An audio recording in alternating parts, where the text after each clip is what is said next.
Department of Justice is investigating the anti-ICE protesters who disrupted services at a church in Minnesota over the weekend. But the state's attorney general claims the demonstrators and journalist Don Lemon, who was with them, did not break the federal law the DOJ is accusing them of.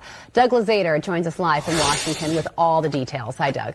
And Carly and Todd, good morning. This was an extraordinary escalation of the protests in Minnesota, the storming of a church. Now, here's how this played out.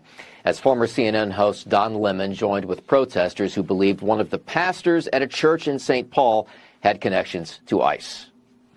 We're here to worship. We're here to worship Jesus because that's the hope of these cities. That's the hope of the world is Jesus Christ. I want to be very respectful. Please don't push me, though. We're here to worship Jesus. Yes. That's why we're here. Yeah. Okay, that's why we're here. Okay. That's what we're about. Don't you think Jesus would be understanding we're about and love these folks? We're about spreading the love of Jesus. But did you try to talk to them as a no Christian? one is willing to talk. Minnesota's attorney general says protesters who stormed that church did not violate what's called the Federal FACE Act, but the Justice Department may not see it that way. What you saw there was anti-Christian, anti-law enforcement rioters storming a church in this country, and that's a violation of law, and we are absolutely investigating. Our Civil Rights Unit has already sent experts out to Minneapolis today. The Civil Rights Unit, the U.S. Attorney's Office, the FBI, DHS is investigating this because what you saw the fear in the eyes of the members of that church. Now, Lemon, meantime, defended his actions, saying this in a statement: "It's notable that I've been cast as the face of a protest I was covering as a journalist, especially since I wasn't the only reporter there. That framing is telling. I stand by my reporting." Lemon has said that racism is a part of the ongoing immigration enforcement efforts. He has also said that some of his critics have a sense of entitlement based on white supremacy. Give me a fruit cocktail. Well, I can't. If I did that, then I'd have to give it to you every day. I won't get all my vitamins. Do you know who you're dealing with? Chill, nasty Nate. It's my better watch your back, fish. The squirrel master ain't gonna be there for you all the time. Because next time I come for you, I'm gonna want some cocktail. Fruit. Take it. I'm somebody's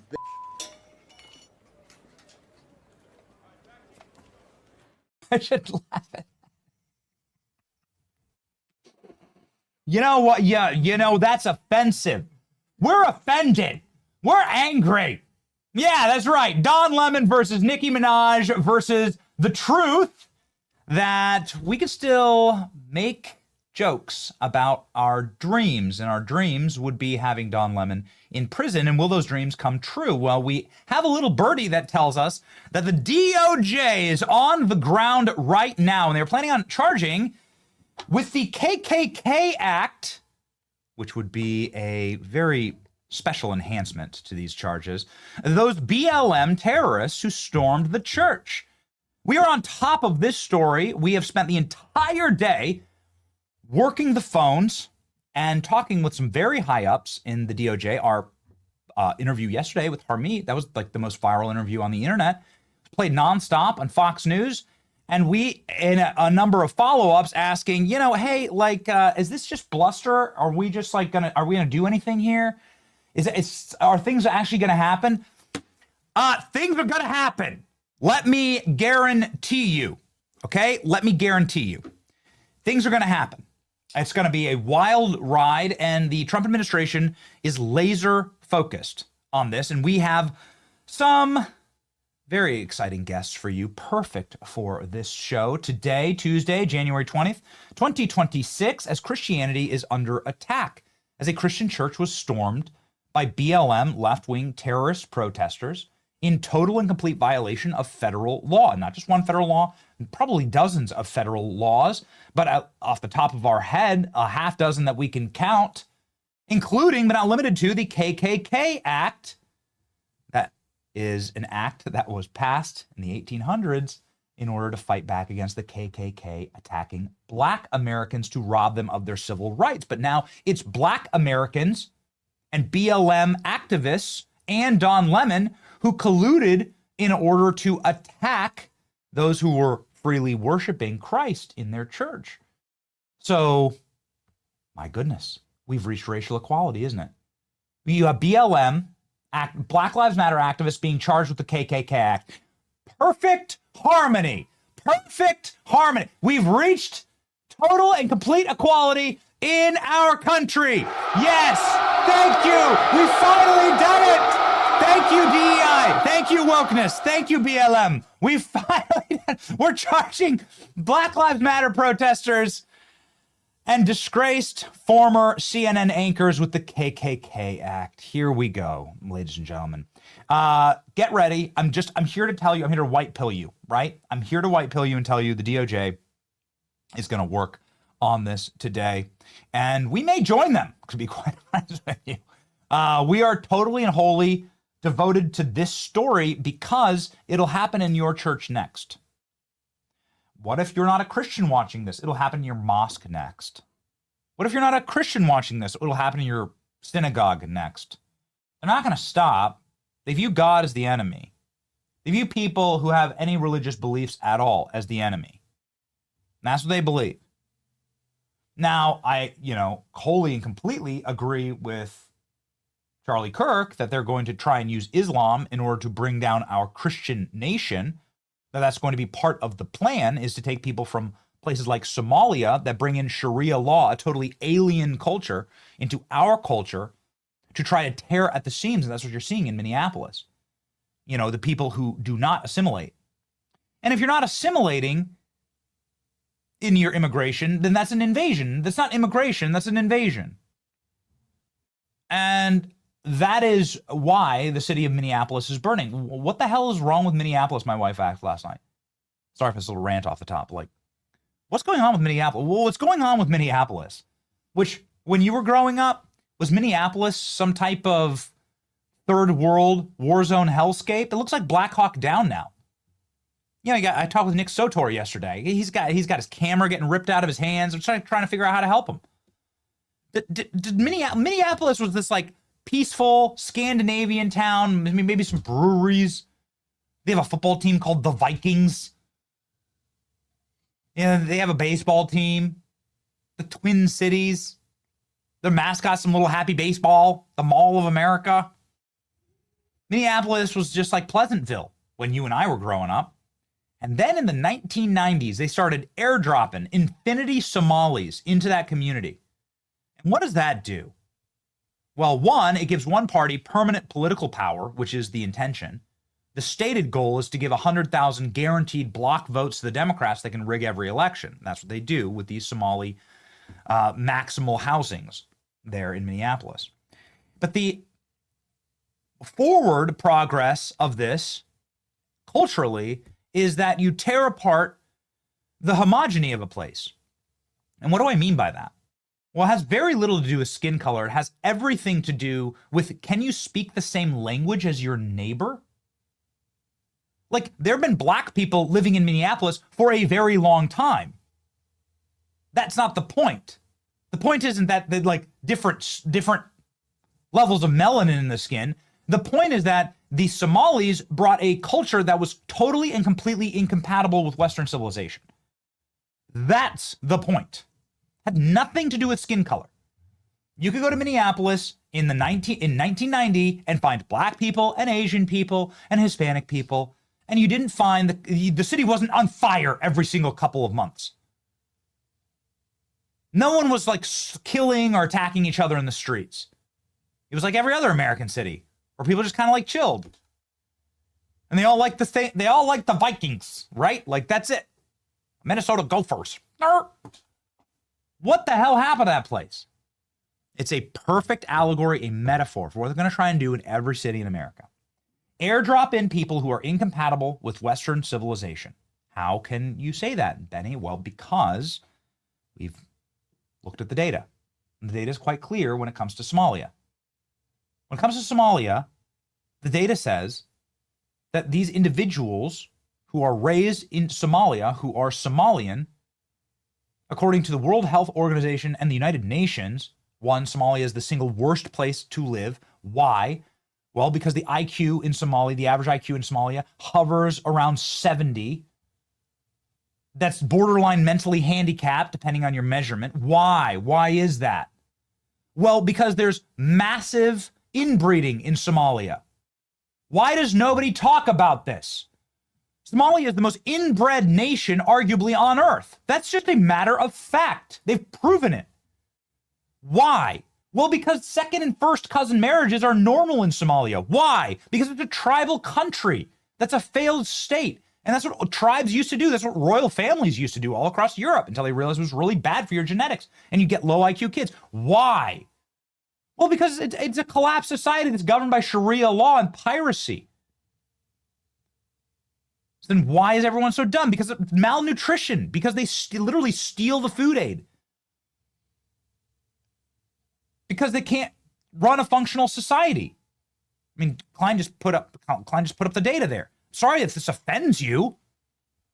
63% of the children in Somalia are results of first and second cousin marriages?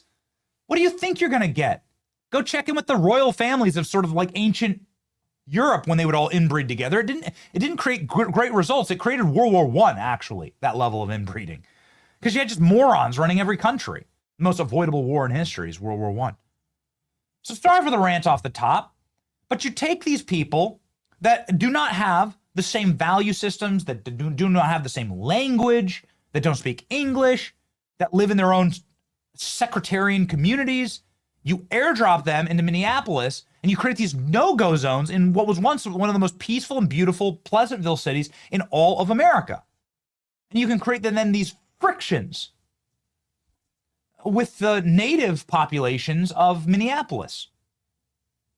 And I think that this was part of a master plan. I think this was part of something that they intended on doing in order to destroy a once great American city. And then they're taking that plan and they are bringing it nationwide. That's what Joe Biden was. Joe Biden was, let's let tens of millions of people that are incompatible with Western civilization, that share nothing with the American people, that share nothing with the Native Americans, of which you and I are because we're born here, and carry forward in our own ways the traditions of our ancestors. Killer Klein's from Rhode Island, man. That's one of the 13 original colonies.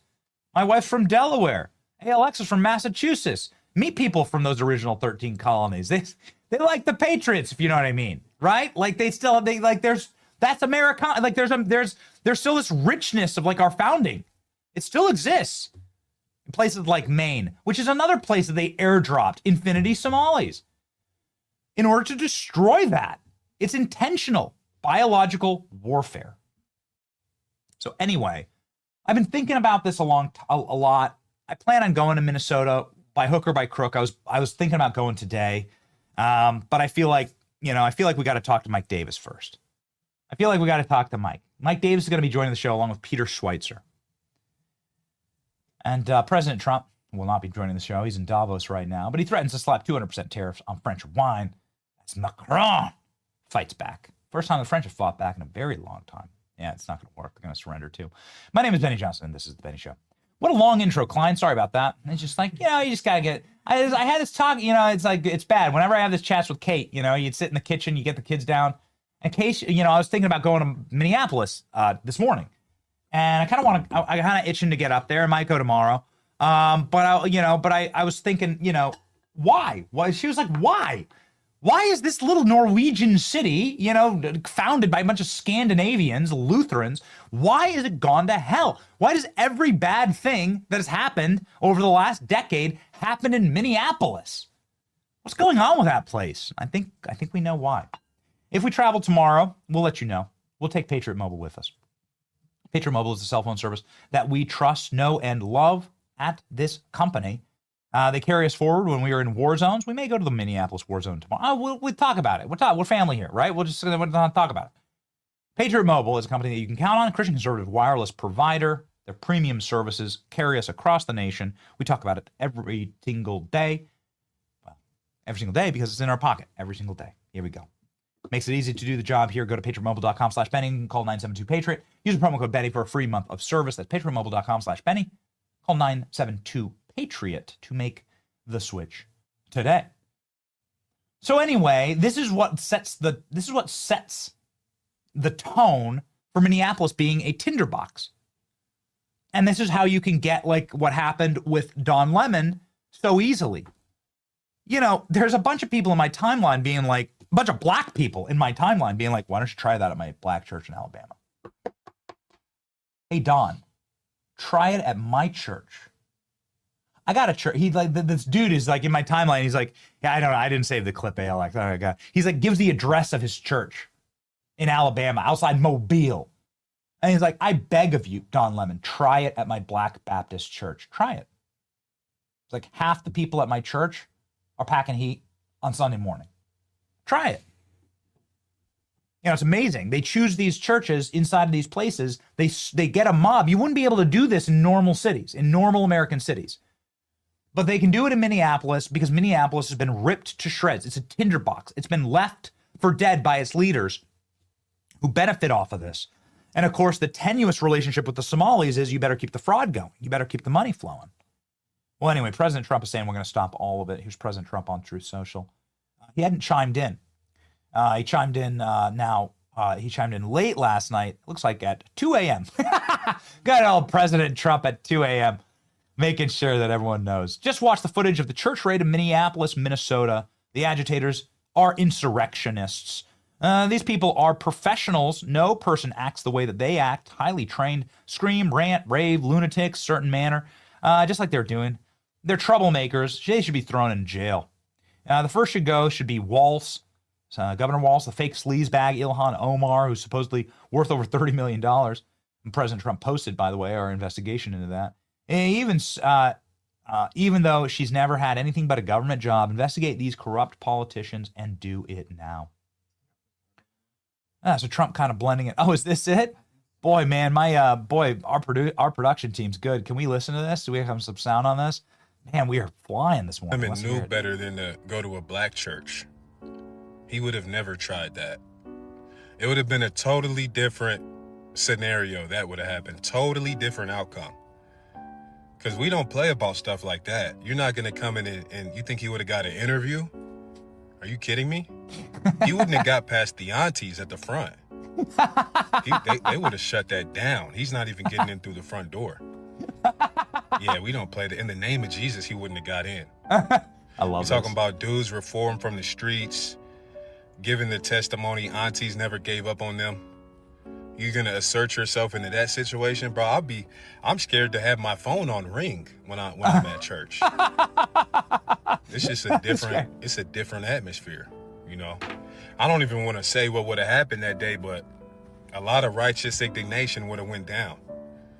We would have righteously indignated that whole situation, shut it all down. Indignated the whole situation. You think he's going to lean into a black pastor? He's going to lean in like that, tell him, hey, don't touch me, and lean in on him with his auntie watching in the front row? You think he's going to do that?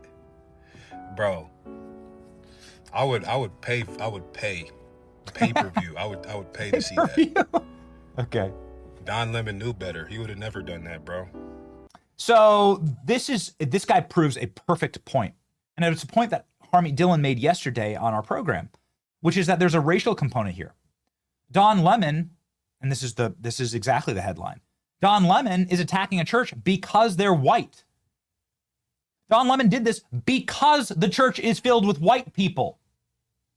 In Minnesota, he didn't do this at a Somali mosque, which would have been filled with black people. He wouldn't have dared run up to the imam in the mosque and tried this. There are black churches in Minneapolis. He wouldn't have dared done it then and there. He knows exactly what would have happened. A haymaker from a guy that's out on parole, right? Yeah, he's gone. Don Lemon out cold. Client sitting here laughing, being like, "Yeah, man, that's a weak jaw. You know, glass jaw when you see one." No way. Don Lemon targeted white people. He targeted a white church, BLM. He was rolling with BLM. Paid, trained Marxists who attack white people and did so all throughout the summer of love, and they're trying to crack open the same playbook. And that's what this was all about. This was a racial hate crime.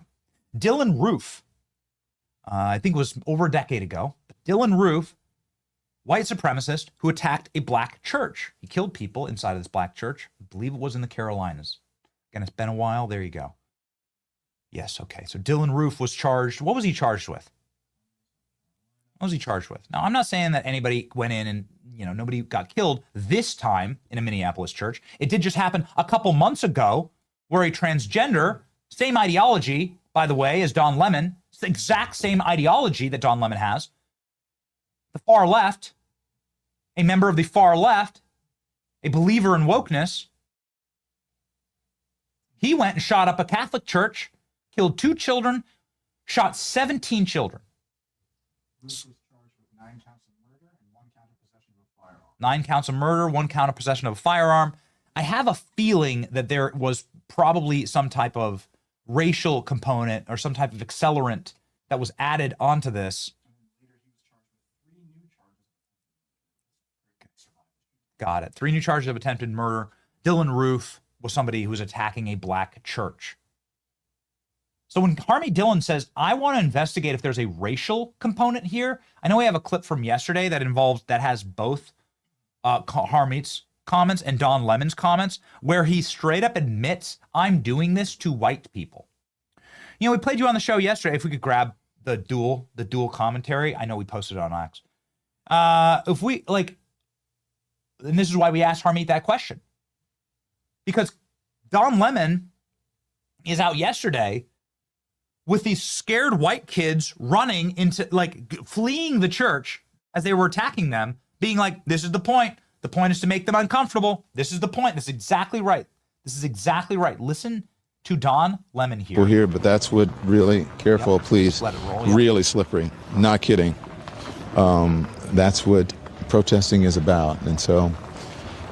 That's what protesting is about, making people feel uncomfortable, he says. I imagine it's uncomfortable and traumatic for the people here. I said, that's what he says. He says, it's traumatic. It's traumatic. That's the point. The point is to traumatize these little white people and scare them into doing what we want them to do. This is terrorism. It's racialized terrorism is what this is. Now, Don Lemon, being dumb as a box of rocks, confirmed that this was what he was doing. This is why he should be charged with the KKK Act. Because he's targeting a specific group to deprive them of their civil rights. Ladies and gentlemen, Don Lemon just walking right into it yesterday, saying, yeah, I'm doing this because these are white people. Here we go. A certain degree of entitlement. I think people who are, in the religious groups like that, it's not the type of Christianity that I practice, but I think that they're entitled, and that entitlement comes from a supremacy, a white supremacy. And they think that this country was built for them, that it is a Christian country, when actually we left England because we wanted religious freedom. It's religious freedom, but only if you're a Christian and only if you're a white male, pretty much.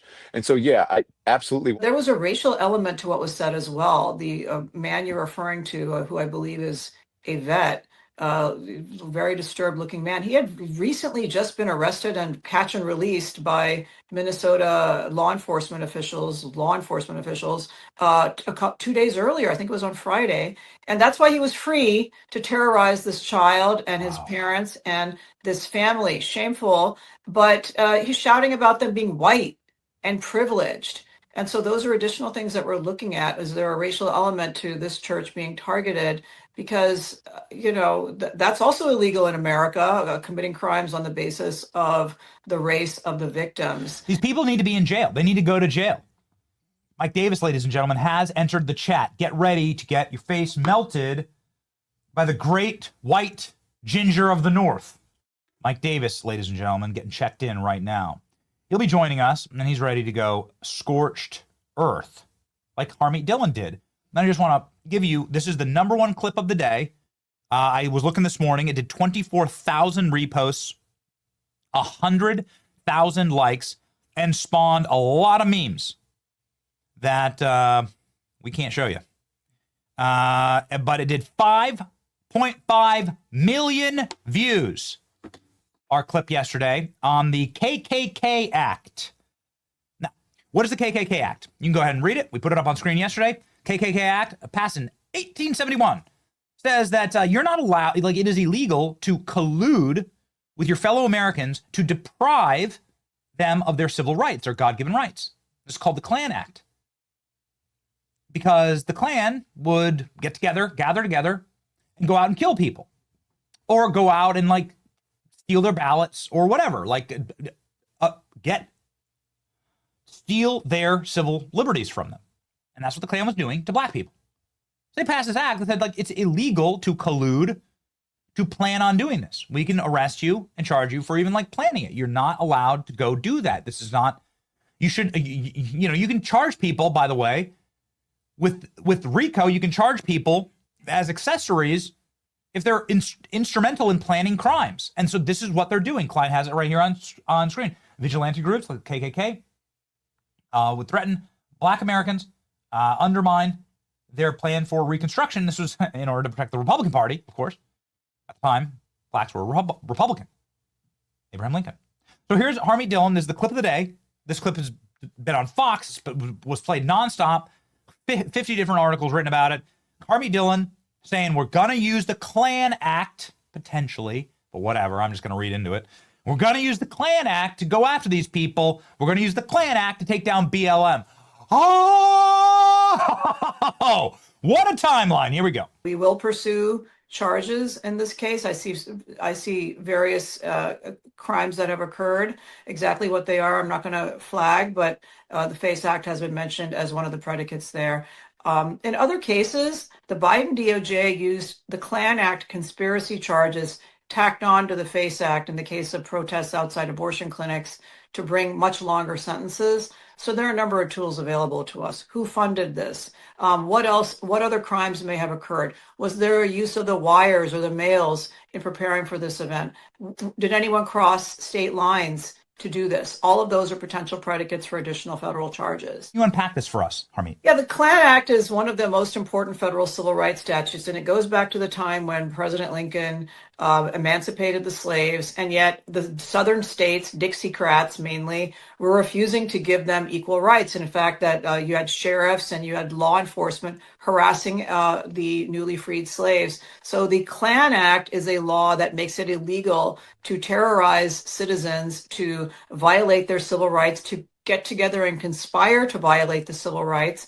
It is often used against law enforcement, but is now used against others as well. So whenever anyone conspires to violate the protected civil rights of American citizens, the Klan Act can be used to bring a conspiracy charge. We, in the federal law enforcement parlance, call this 241 and 242 civil and criminal conspiracies. And so what the Biden administration did is, if three grandmas got together to pray outside an abortion clinic for the souls of the people inside, and including the unborn children, they would say, oh, that's not just a violation of the Klan Act, that's a conspiracy to violate the civil rights of women going in there to get abortions. And so we're going to add additional charges and punish that more and make it from a misdemeanor under the FACE Act to a felony under the Klan Act. God bless this administration. Oh, man. We are ready to fight back against this. And guess who's joining us? Ladies and gentlemen, the Queen, Nicki Minaj.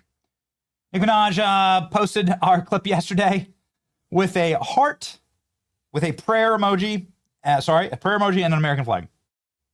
Freaking great. Saying she begs for this to happen. Oh, man. I don't know if Mike Davis is a Nicki Minaj fan. I have no idea. I'm not sure. I don't know, but we're going to ask him in just a second. Again, our producers are checking him in.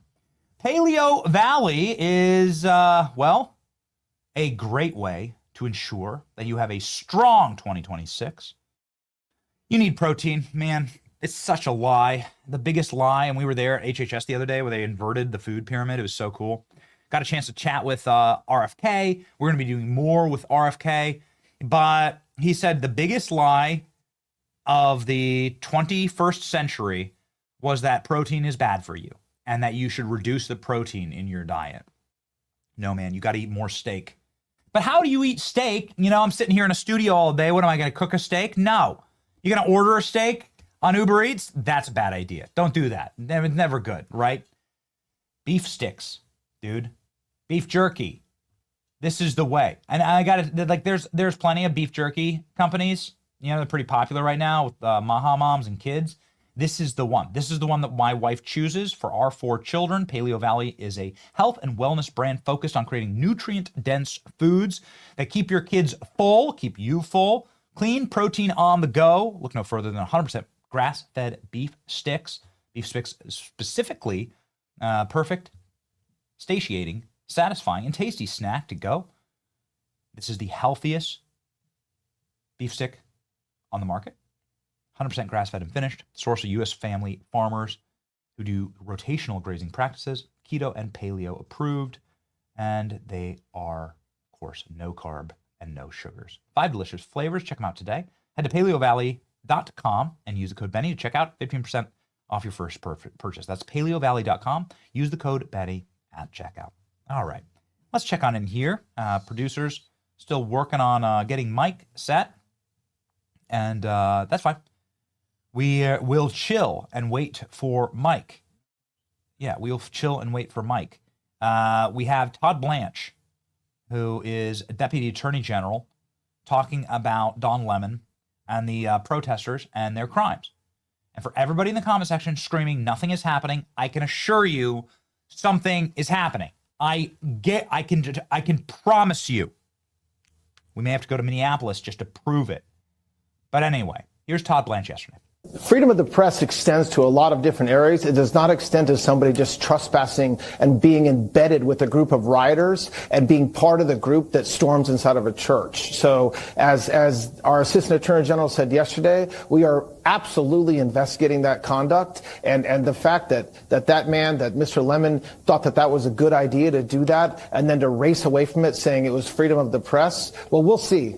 We'll see. It's a crime. And so they will face a jury. If they're convicted, they will go to prison. And you're right. The FACE Act has been abused by administrations over the years. You're absolutely right. But when you look at what happened yesterday, you know why that law was passed, and we're going to use it for the reasons that it was meant to be used for, which is to stop this type of conduct. And again, this should not, every single American should be enraged and heartbroken at what happened yesterday in that church. People going to worship, and they are stormed by anti-law enforcement, anti-Christian rioters, and the response that you get from city leaders. Today, the governor just throws his hands up and says, oh, I've always said you should peacefully protest. That is just completely made up. You can listen to what that man has been saying for the past 3 weeks. He has not been encouraging people to peacefully protest. He's been encouraging people to do exactly what they did, and what happened yesterday is a consequence of the governor's words, period.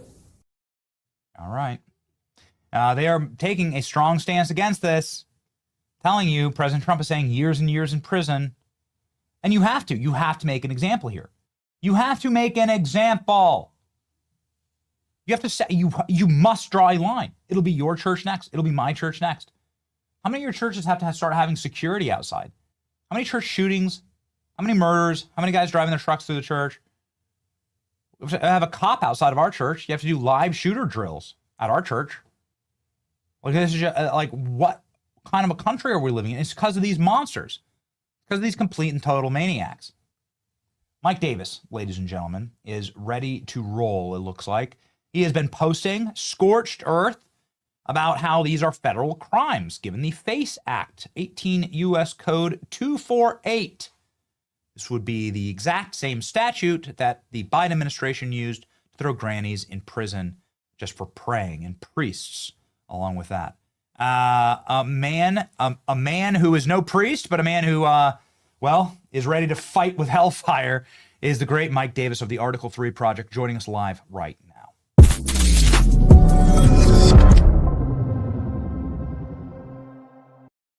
Mike, thank you so much for coming on here. Obviously, you have been going hard in the paint on this because you have seen how this statute was weaponized by the Biden administration, and the left has absolutely no accountability here. So why don't we start from the get, and you can build off of what Harmeet said yesterday. How would you build out a case against these BLM terrorists and Don Lemon who stormed this church?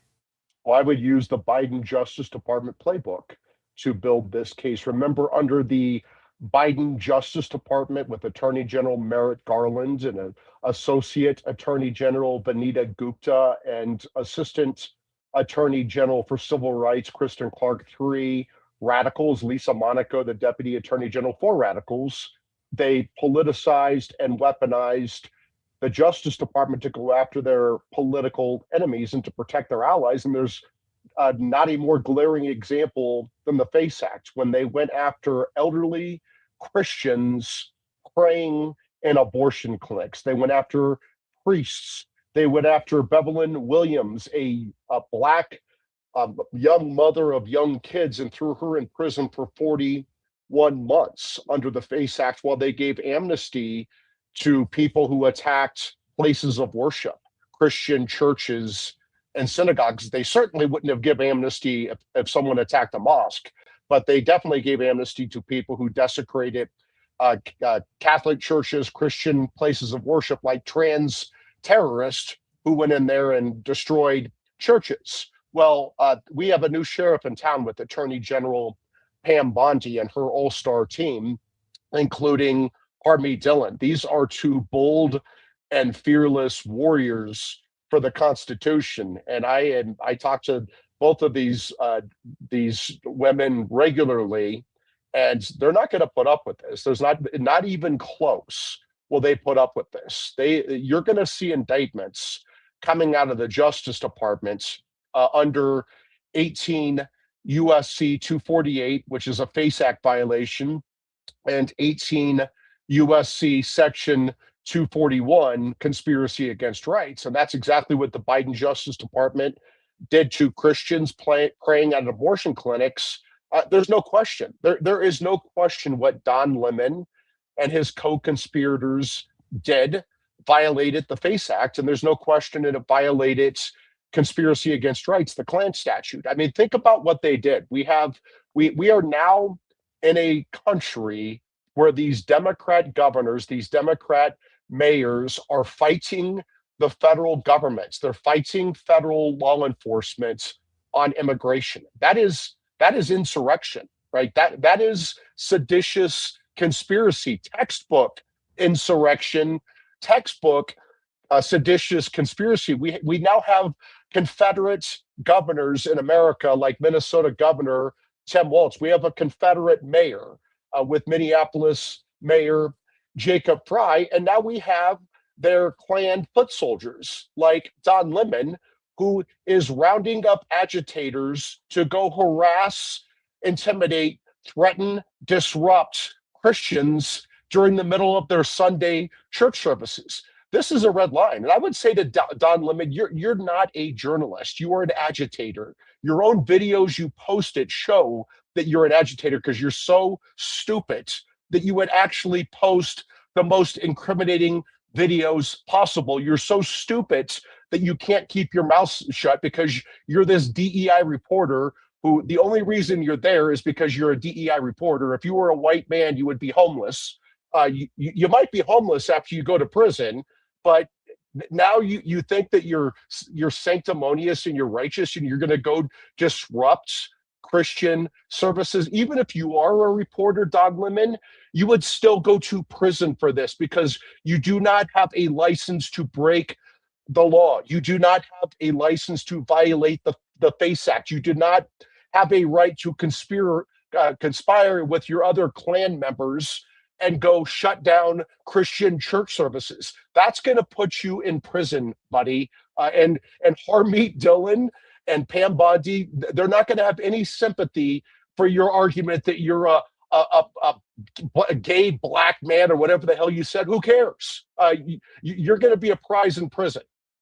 So this is a remarkable clip from yesterday where Harmeet Dillon said, you know, we're going to use enhancements here like the Biden administration did, using this Klan Act that says you're not allowed to conspire to steal the rights of your fellow Americans.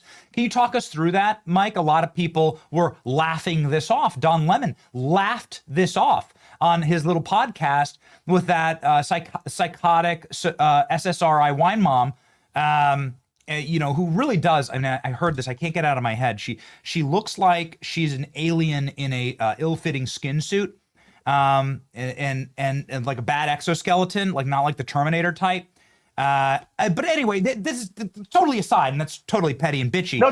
What I'm saying is, isn't that's Jennifer Welch, right? Isn't that? Yes, that's correct. Isn't that a trans woman? You have a trans woman, and then you have and then you have Don. Yeah, that's. I don't know. I don't know. I don't know. I don't want to. I don't know anything. I don't want to ever know anything about this lady. I don't know why I have to talk about this lady so much, but she's such an unhinged sociopath that, and I saw this clip and I'm like, of course this is where Don Lemon goes in order to give his sob story. And Don goes there, Mike. Don goes there and goes, I went to the church because they're white people.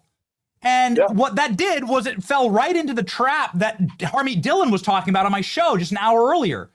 And she said, well, we're going to explore whether there's a racial component here. Like, were they trying to attack white people? And here it goes, Don Lemon, dumb, like just as dumb, as stupid as you could be, walks right on Jennifer Welch's show and says, yes, I went there to attack white people. So can you please unpack that for me? Sorry for the long answer, a long question. Can you unpack that for me, Mike? Like, how would the KKK Act work here? How would you make this a racial hate crime? I mean, could that possibly happen? So when Don Lemon went on Dylan Mulvaney's grandfather's show with Jennifer Welch there, then they again, Ben, you're not taking my bait on this, which is hilarious. But what's so crazy is Don Lemon is so stupid. Yes. He's going on these shows and he's saying out loud his criminal intent. Yes. When he's doing these things. So he is building a slam dunk case against himself for a FACE Act violation, for a conspiracy against rights. And not only is this criminal conspiracy against rights targeting Christians, he's also targeting white people. So you can actually charge him twice under 18 USC section 241, one for conspiring to violate the civil rights of Christians, and then another charge for conspiring to violate the civil rights for white people. This guy is in deep trouble. And Don Lemon thinks that he's going to go play the race card and the gay card and whatever other card he has to get out of this. It's not going to fly with Pam Bondi or Harmeet Dillon. They're not pushovers. This is not the Trump. This is not Trump 1 Justice Department. These are actually bold and fearless warriors who are running the Justice Department this time. Yes, we've been talking with them. And is that ever true? All of the black pillars and all of the doomers are like, well, nothing ever happens. Trust me, something's going to happen. Like, you have that directly from me, and you can hold me accountable. But I'm telling you, we've been having a lot of offline conversations. Like, things are going, they're not going to just roll over on this. Can I just say this to the online people who are constantly attacking Pam Bondi? Let her do her job. This woman has gone in there. She's fired a ton of people in Maine Justice. She's fired a ton of people in the FBI. She fires prosecutors regularly in the U.S. Attorney's Office. She brings cases constantly. She opens investigations constantly. People constantly are biting at her heels, little chihuahuas, conservative online chihuahuas, biting at her heels. Let her do her job. She's doing her job very well, and you're going to see results. I'm sorry, you can't just tweet and have an indictment. That's just not how it works in the Justice Department. That may be how it works on Twitter, but that's not how it works in the real world.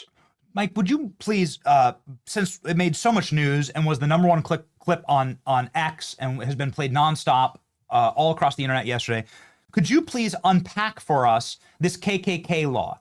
And that shocked people. It spawned a lot of memes, and it made people say, wow, this is exactly what I voted for, charging BLM with the KKK law. How would that work, Mike? The only thing that would have been better is if they did it on MLK Day. But we couldn't get it done because the grand jury is not working on a federal holiday. Otherwise, that would have been the icing on the cake. Look, Democrats are very familiar with 18 USC Section 241, conspiracy against rights, the Klan statute, because that's the charge they brought against President Trump with Jack Smith in Washington, D.C., one of the 4 felony charges in Washington, D.C. against President Trump for the non-crime of objecting to a presidential election, which is allowed by the Electoral Count Act of 1887 and the First Amendment. again, we've said this on your show for almost 4 years. This is why Hillary Clinton did not go to prison for objecting to President Trump's win the first time, right? Or Democrats didn't go to prison for objecting in 1968, 2000, and 2004. You don't see Al Gore and John Kerry in prison for objecting to George W. Bush's wins. And so this is the statute that the Democrats actually used to go after President Trump for objecting to a presidential election. This is a post-Civil War statute to target people who are conspiring to violate the civil rights of the freed slaves and other Americans, right? And so if you are a governor, if you are a mayor, even if you are a private citizen like Don Lemon, and you're organizing agitators to go harass Christians in church or people because of their race, and Don Lemon did both of those things on Sunday, and he's stupid enough to admit it on TV repeatedly, that is textbook conspiracy against rights. That's the whole point of conspiracy against rights, is so you don't have Klan members going harassing, lynching, threatening people because of their religious beliefs or their race. That's exactly what Don Lemon did. And that's precisely why Don Lemon must be indicted by a federal grand jury and put on federal trial. And if they find them guilty, and I don't know how they can't, after the dumbass actually admitted to his crime repeatedly on TV, then Don Lemon needs to go to federal prison. So, Mike, many would say, hey, to your last point, well, you're going to have some federal lib judge that's going to throw this out. You're going to get indictments, and then some liberal in Minneapolis appointed by Obama or Biden, Marxist, probably getting money from the Somali daycares, is just going to say no. How do you fight that? How do you insult these leering centers like you call them Somali daycares? These are the finest leering centers in America, Ben Johnson. How dare you? You're quite the leerer yourself, Mike.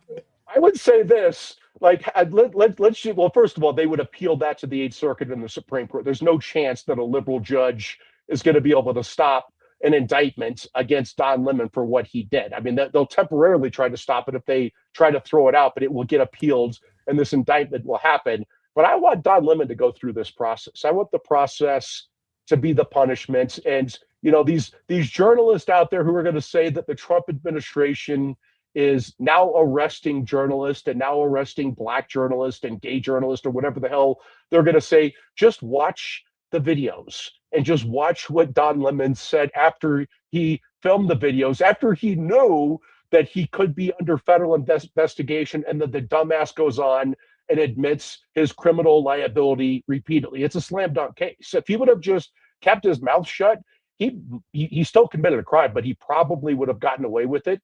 There's no chance he's going to get away with it now because he's too stupid to keep his mouth shut. Okay, so final question for you, Mike, on this. What about the argument? I have a First Amendment right too.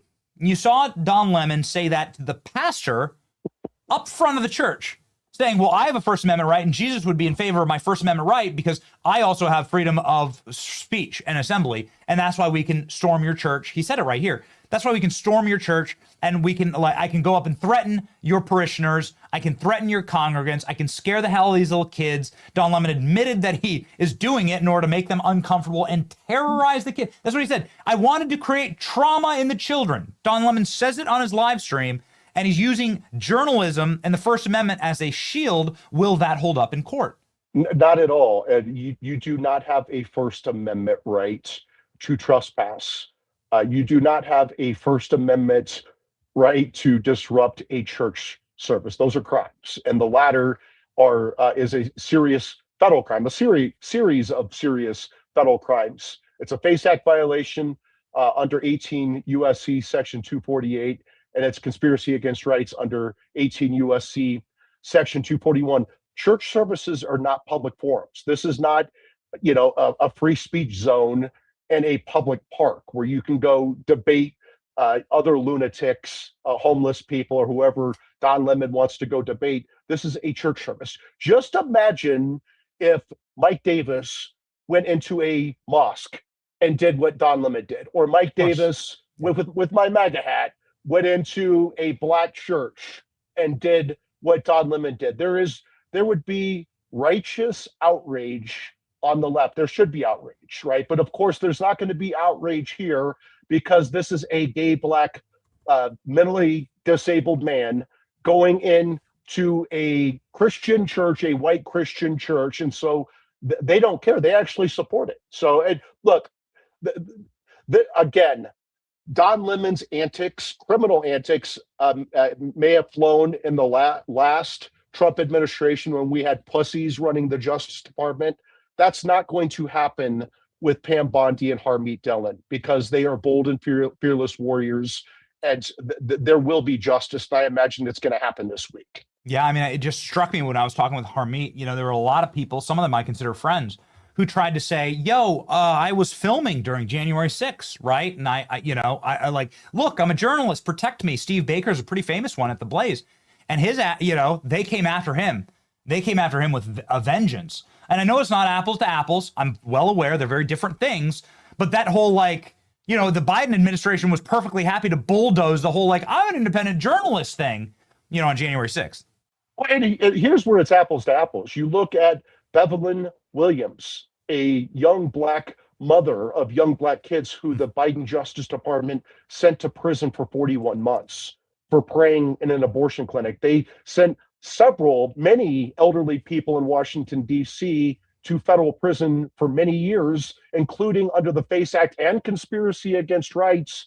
I think they did the same thing in Michigan in the Biden Justice Department. They had no problem throwing elderly Christians in prison, a young black mother in prison. They had no problem going after journalists constantly if they were disfavored journalists. Here, Don Lemon, even if he were acting as a journalist, you can't trespass, you can't disrupt church services. Don Lemon went up to the pulpit and harassed and disrupt the pastor during the middle of the service. You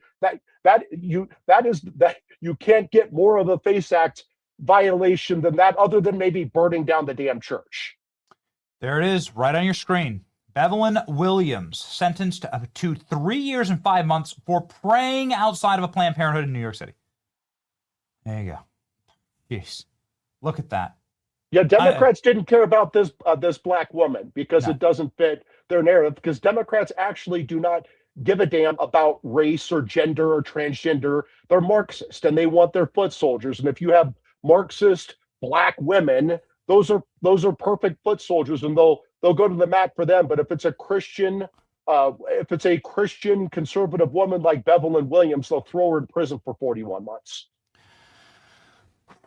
Ladies and gentlemen, I give you Mike Davis, the man who, we call him the Viceroy for months in the lead up to President Trump installing his team.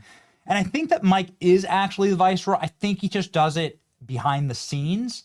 It's not like he's out with like the feathery hats and the pomp and the circumstance and the golden scepter. He's like the secret Viceroy behind the scenes. We weren't controversial enough. We weren't controversial enough on this hit, Ben. We want to be more. Yes. That's exactly right. We need more controversy. Calling Jennifer Welch a dude is not going to make enough headlines. We're going to put the Viceroy out there. This is great. It would just work. Mike, we just wanted an excuse to put up this AI. We know this is exactly what you change into the moment that you get off these hits. Yes. One day you can do the hit in your true form. Yes. We look forward to it. Embrace your true self, Mike Davis.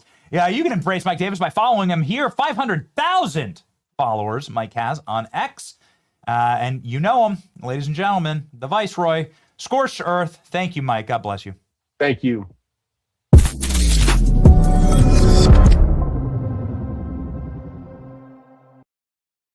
Well, ladies and gentlemen, Don Lemon may go bankrupt. You shouldn't go bankrupt. One of the easiest ways to go bankrupt is to get caught in existential and crippling credit card debt.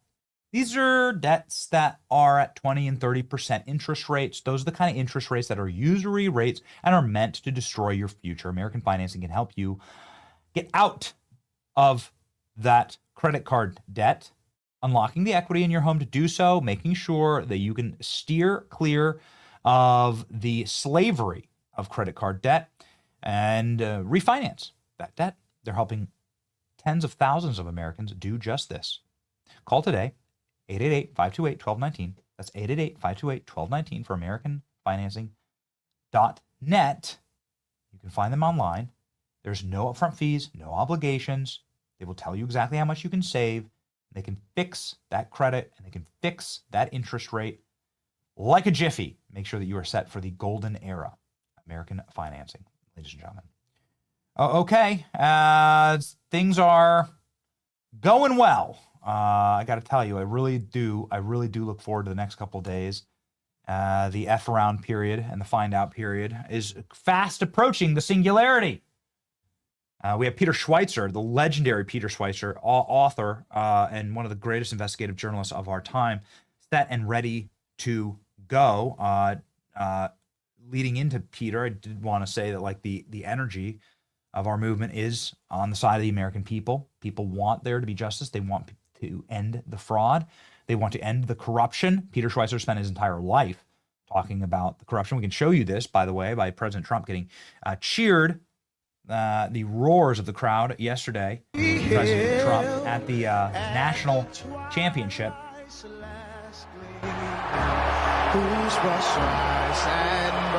President is shown.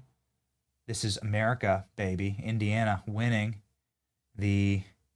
and there's Trump with his grandson right there. Indiana winning the national championship. Wild. I can't believe I can even say that. They used to be such a dog of a team in the Big Ten, but listen to this cheer. American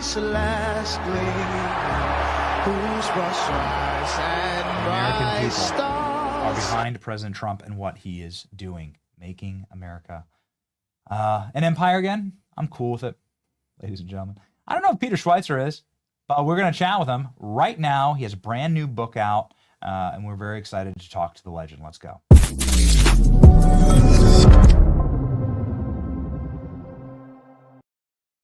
Peter, thank you so much for joining the program. It's an honor to have you.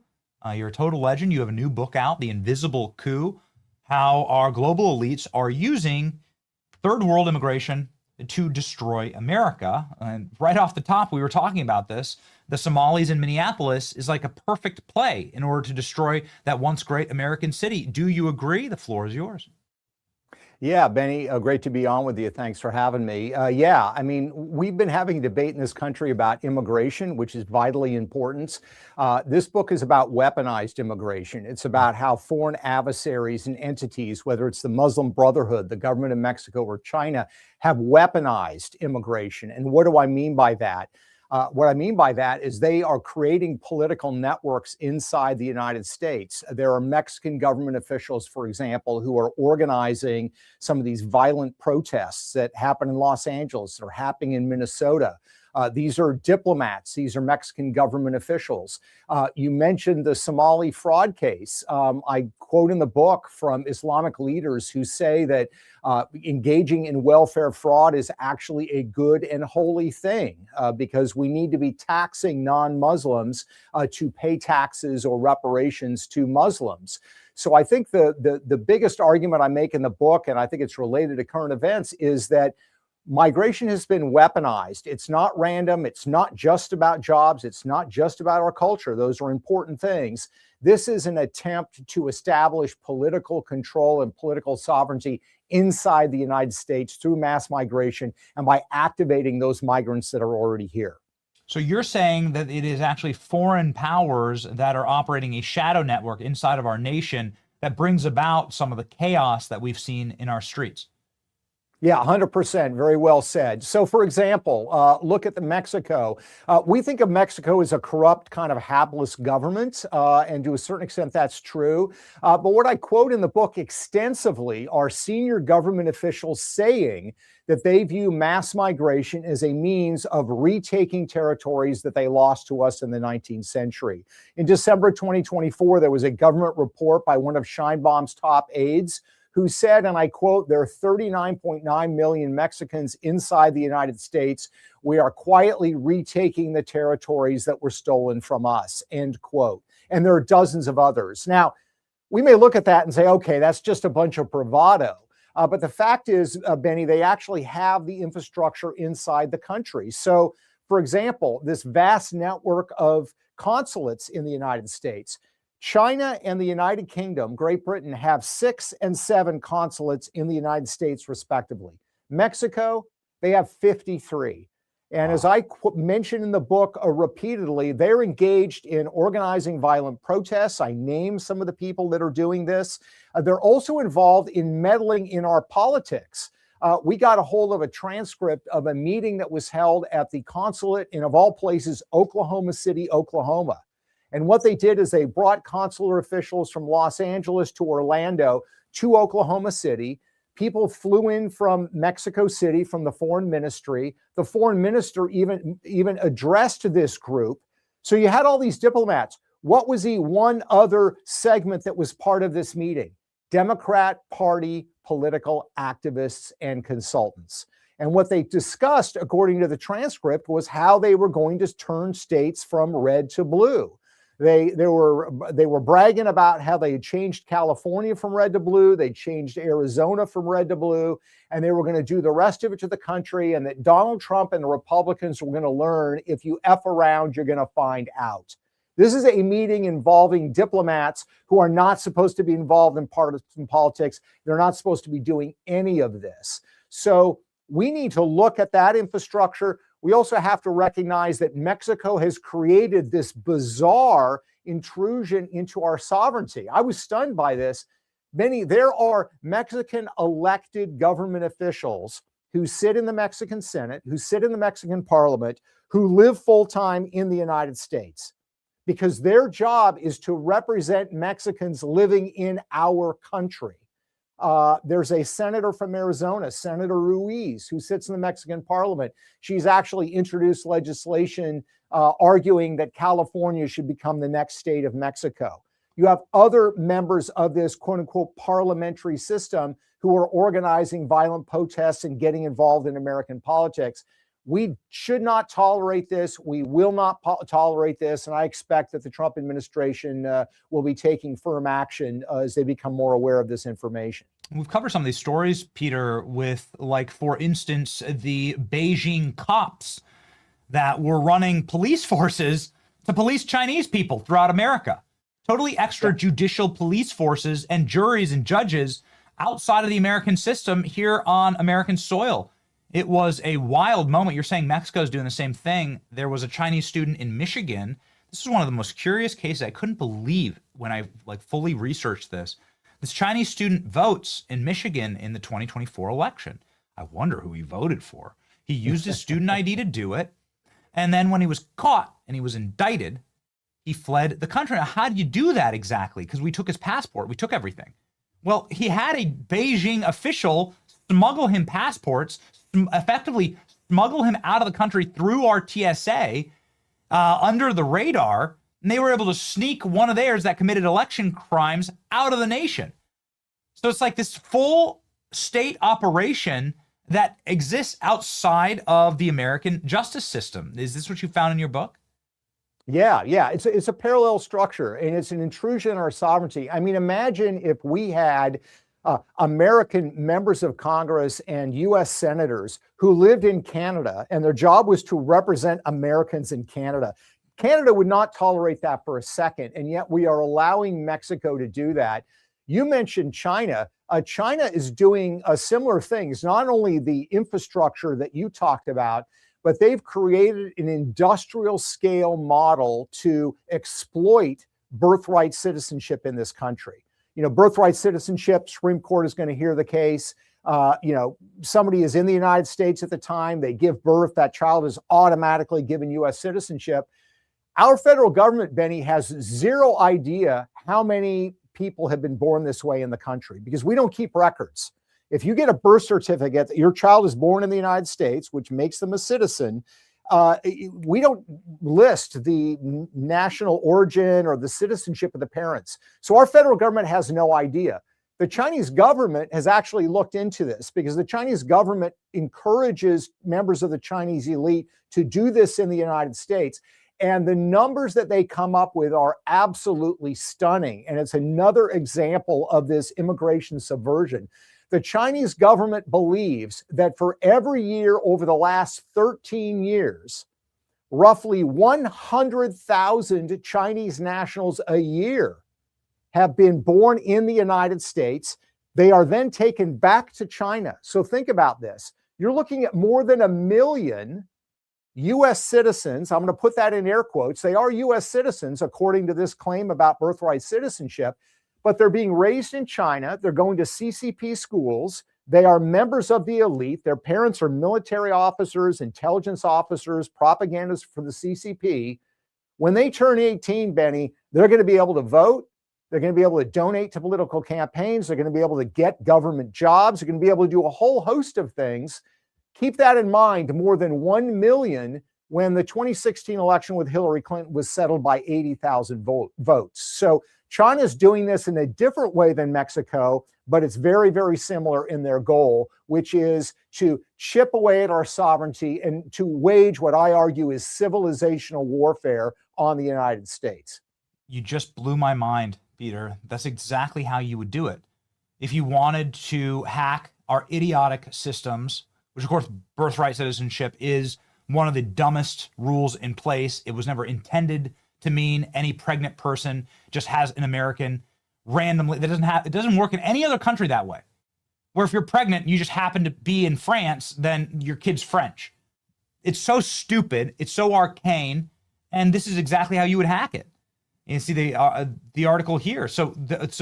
And now they're able to get welfare benefits. You would be able to get all of the benefits of an American citizen, and then you're able to vote straight from China. That's just crazy, man.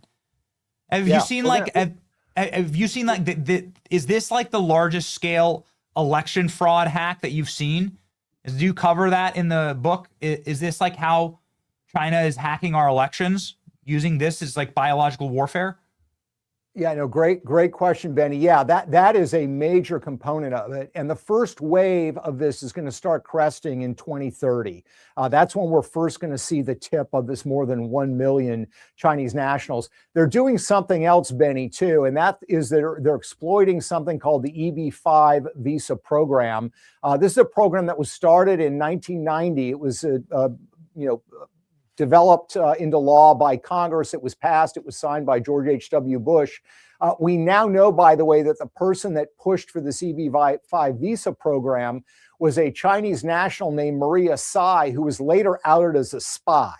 So that means one of our key visa programs was created by a Chinese spy. What the EB-5 visa program does, it says if you invest $1 million in the United States and you create a certain number of jobs, you get permanent resident status in the United States. All right. Interesting idea theoretically. The problem is the Chinese, to use your words accurately, have hacked this as well. So more than 90% of the people going through the EB-5 visa program are Chinese nationals from the entire planet. And here's the thing. They get permanent resident status, but they brag on Chinese social media that they never live here. They remain in China. They're part of the Chinese elite. They now have permanent resident status in America, but they're never here. So why do we care? It matters, and we should care because permanent residents of the United States, whether you live here or not, can donate to political campaigns. And there's literally tens of millions of dollars from these Chinese nationals that are flooding legally into our political campaigns. And it will not surprise you and probably your audience that those donations break 80, 20, 90, 10 Democrat, Republican. So this is another example of how they are hacking our political campaigns because we believe that immigration is the same way it was 100 years ago when people are just sort of coming here. They want to be part of the American dream. They want to immigrate. They want to assimilate. No, it's been weaponized by these foreign actors, and China is particularly effective at doing so. So one of the first major handouts to China, the person who actually brought China into the new world, into the modern world, would be Bill Clinton. Of course, you've written the exceptional and legendary book, Clinton Cash. I couldn't let you go, Peter, without asking a question about the Clintons and their role in this, and also get your take on, well, will they be potentially held in contempt of Congress tomorrow? What happens next? Why are they so cagey about Epstein? Big question there, but you're the man who wrote the book on it, so the floor is yours to unpack it, Peter. Well, thank you, Benny. Yeah, no, I think that James Comer, who's the chairman of the House Oversight Committee, who has subpoenaed them, is not somebody to be trifled with. I know him a little bit. He's very strong. He's very solid. I would anticipate that they are going to push referral to the Department of Justice, and I certainly hope this Department of Justice will say, you've been subpoenaed by a sitting committee in the House of Representatives. You, the Clintons, need to go and testify. And if you don't, you are going to go to jail. They use this against people like Steve Bannon. It certainly should apply to the Clintons, I would say even more so, given the gravity of the issues that we are discussing. In terms of their role in this immigration thing, they are neck deep into it. I talk in the book about during the 2008 and 2016 elections, there was a lot of, let's say, very, very dicey Chinese money that poured into the Hillary Clinton campaign. And the Clintons in the 1990s were really the first ones who recognized that recent immigrants, if you could get them as citizens, if you could mint new citizens, they would vote 85% Democrat. That's what their studies determined. And they were the first ones in the Democratic Party, Obama and Biden followed them, to, during an election year, set aside criminal background checks, set aside literacy requirements, set aside moral character arguments, and just ram through as many new voters as possible by granting new citizenship to people who didn't deserve it. And so the biggest years that we've had for naturalizing new citizens in the United States were 1996, Bill Clinton's reelection year, 2012, Barack Obama's reelection year, and 2024, Joe Biden's reelection year. So the Democratic Party, beginning with Bill Clinton, saw the need to weaponize immigration. Wow.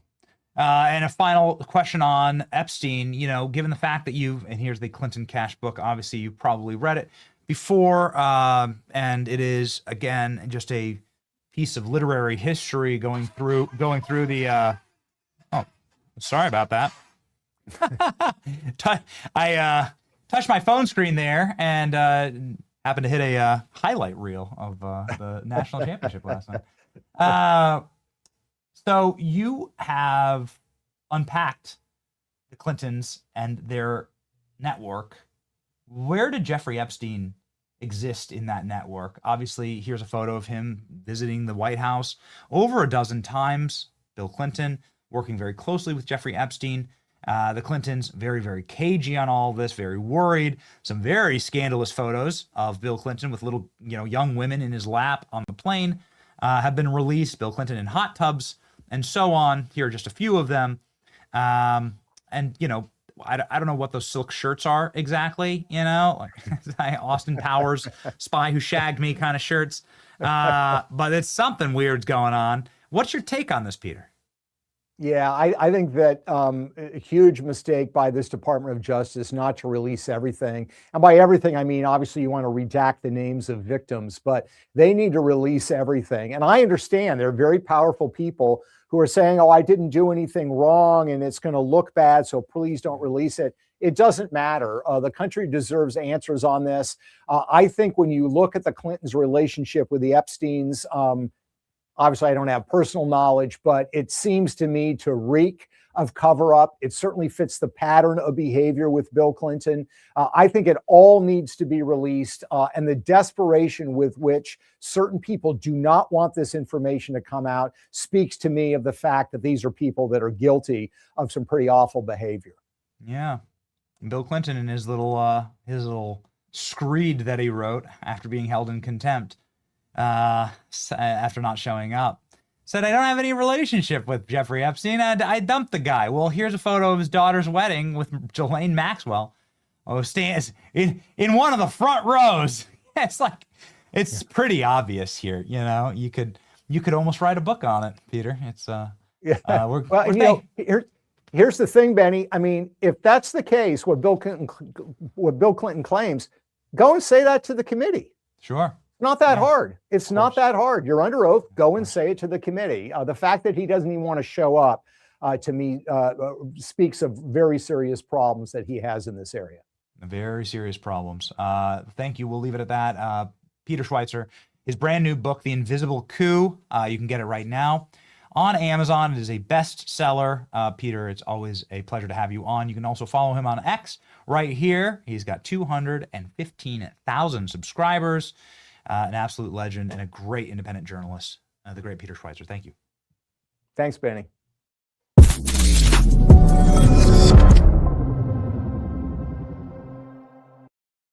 Blackout Coffee, ladies and gentlemen, fills my cup as it does every single morning. Here we go. It is a wonderful brand that is celebrating the 250th anniversary of the United States of America. Blackout Coffee is celebrating all year long with great roasts and limited editions. Very exciting releases coming soon. We may be part of some of these releases, but they've got some just kick-ass coffee. And I say that because, well, every single morning I need my caffeine to get ready and get rocking. And, well, we've got little kids. Sometimes they do not sleep well. Last night was a good example of that. You know, kicked out of my own bed. You ever had that situation as a parent? Where too many, you know, like the kids, they get scared or whatever. They jump in bed. Whew, man. So this morning, Morning Reaper is their best-selling medium roast, or Brutal Awakening. Both are in my caffeine closet downstairs. Blackout Coffee, ladies and gentlemen, has a new rewards program also. Free shipping. Check them out. Go to blackoutcoffee.com/Benny. Use the code Benny for 20% off your first order. Blackoutcoffee.com/Benny. Support American jobs with Blackout Coffee. 1 year of wins, President Trump's accomplishments in the golden age. One of my favorite all-time accomplishments is today, Inauguration Day from 4 years ago. We gave birth to our son. My wife gave birth to our second son, my fourth child, baby Whit, little baby Whitaker. This is the photo that was taken 1 year ago this morning at about 4 a.m., right on time. That was a wild day, and the Inauguration Day was a glorious day as well. Too many things going on, but a year out, it's been one wild ride. I can't say it's been perfect. I can't say it's been peaceful. It's been a fight, that's for sure. Fighting against darkness. But it's been great for our country, and it's been good for the world. A total resetting. President Trump will be at Davos tomorrow, selling his vision for the world. This was President Trump 1 year ago exactly at about this time. Here we go. Please raise your right hand and repeat after me. I, Donald John Trump, do solemnly swear. I, Donald John Trump, do solemnly swear. That I will faithfully execute.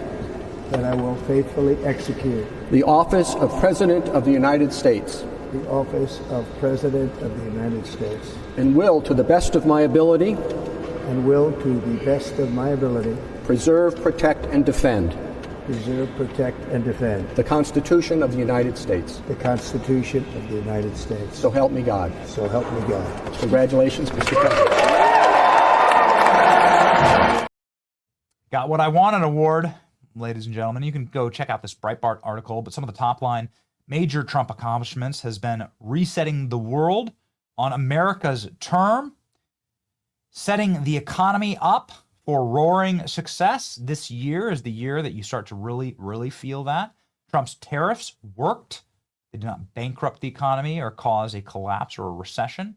They actually worked great as a bargaining chit and tool, actively working right now in order to get us Greenland. We'll hear more about that tomorrow. One big beautiful bill delivered for the American workers. No tax on tips. Protecting youth from transgender ideology. Wonderful. Resetting the food pyramid. This is critical. We're going to be doing more work with RFK Jr. in the coming year. And securing the border and mass deportations. Again, they've deported enough people from Minneapolis in order to cost them a congressional seat. That, ladies and gentlemen, is going to be the goal here, because as we will be exposing in our California investigation, the entire intention of these left-wing states is to shove as many illegal aliens into these states as possible. They're real Americans, Native Americans are fleeing these states, so they need the criminal aliens in order to try and keep power. That's what's actually going on. President Trump is putting a stop to it. So many wonderful accomplishments. Obviously, you can't get everything with a snap of a finger, as Mike Davis said. You can't just tweet your way into everything that you want instantly. You got to work for it. So, ladies and gentlemen, keep working with us. Keep tuning in. Keep fighting with us. And we thank you for fighting with us and with our Christmas ornament. We were once again the #1 Christmas ornament salesman in the world. And we are redoing our entire Benny shop and store. Shopify is helping us do that. Shopify is a wonderful company, one of the best e-sales on the planet run through Shopify. They've been around for a long time. They sort of created the bedrock of online commerce. They've been a partner of our program. And if you have one of those ideas in the back of your head, because you're an American and you are an innovator and you are an entrepreneur and you just have that sense inside of you that there's something else out there, and that you can go and seize your dream in America, Shopify can help you do it. They can help you turn your dreams into ka-ching. Come on, baby. They can help you set up your store. They can help you write descriptions for your products, get them up and loaded onto the internet. They can help you get your services paid for or your products paid for with one simple click, Shop Pay button. Millions of businesses use it. It's an incredible company. They help us every single year with our Christmas ornaments, but also our store year round.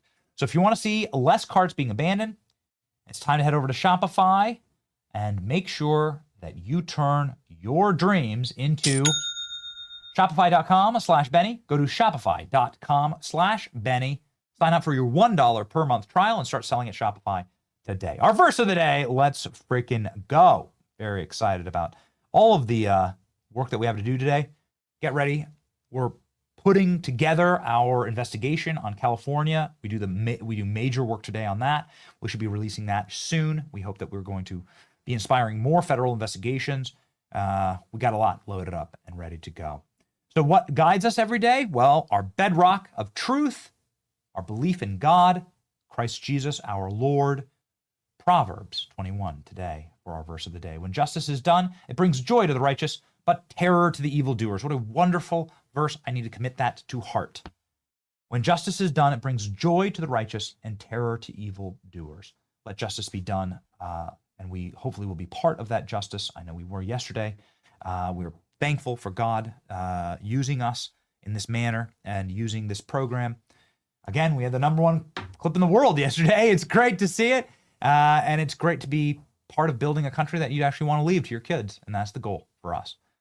So may God bless you and march with us on to victory.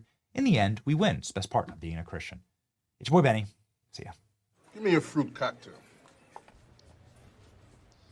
Well, I can't. If I did that, then I'd have to give it to you every day. I won't get all my vitamins. Do you know who you're dealing with? Chill, nasty Nate. It's my better watch your back, fish. The squirrel master ain't gonna be there for you all the time.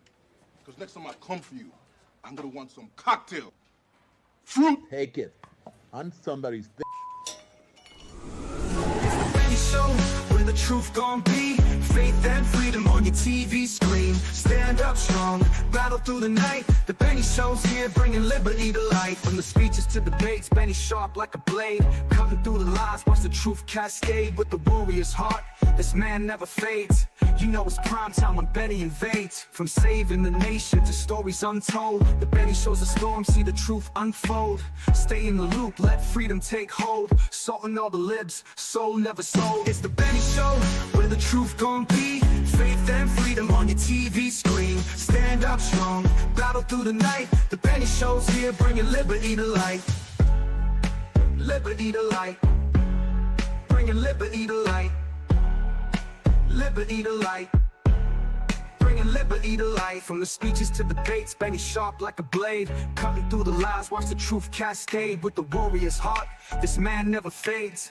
You know it's prime time when Benny invades. From saving the nation to stories untold, the Benny Show's a storm, see the truth unfold. Stay in the loop, let freedom take hold. Salting all the libs, soul never sold. It's the Benny Show, where the truth gon' be. Faith and freedom on your TV screen. Stand up strong, battle through the night. The Benny Show's here, bringing liberty to light. Bringing liberty to light. Bringing liberty to light. liberty to light. Bringing liberty to light.